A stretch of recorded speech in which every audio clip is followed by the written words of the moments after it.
Barasa, so many times that such kind of tragedies happen, we'll see the leadership of a region or the country coming out and condemning what may have gone wrong and promising to take real action.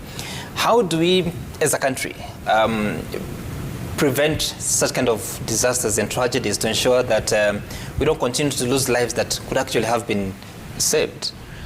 I think we have a National Disaster Management Authority, which in my view should do better. They should actually pull up their socks. What they are supposed to be doing is that they should be moving across the country to audit regions' activities to ensure that those activities do not endanger the lives of the Kenyan people, and where we have a likelihood of those activities endangering the lives of the Kenyan people, then they should be able to come up with a preventive action. I think we should move from saying, us talk about what should be done, to a situation where we ask ourselves, when is this particular county going to implement the corrective action plan that was suggested by the National Disaster Management Authority? In the case of NCU River, this is not the first time that this river has claimed the lives of Kenyan people. It has happened before, and I think it's only fair that that breach is sorted out. We have emergency funding provided for by the law, both the county governments and national governments, and even waiting for a month is not going to be achievable because we still have people who are using this road. I think the National Disaster Management Authority should borrow a leaf from the National Environmental Management Authority. They are always moving around, giving out guidelines. Didmus, is that authority in existence? Because I'm just seeing a bill here that was introduced in the Senate in March 2021.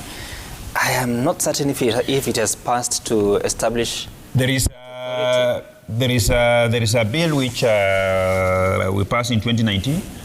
The Disaster Management Department is domiciled in the Ministry of Devolutions. They keep on moving from one area to the other area, but they behave as if their role is waiting for an emergency so they can draw money and go to either give relief food or something. That should not be their role. Their role should extend to auditing sites in this country, auditing Kenyan activities in this country, and where there are elements of those activities endangering the life of the Kenyan people, they should be able to draw a roadmap to be followed by other government agencies to implement those corrective mechanisms. We have emergency preparedness departments in this country whom I think they are just sleeping, but the problem now is that if you give them money to be able to carry out these very important audits, they will embezzle money on issues that are not within their mandate, run out of budget.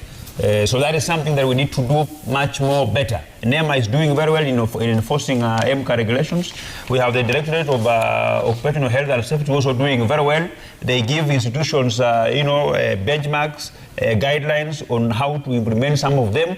And we need a similar authority also to be able to move around this country, flag out risky things that endanger the lives of the Kenyan people, and give relevant government departments a specific timeline to close out those non-conformances that will lead to Kenyan people losing their lives.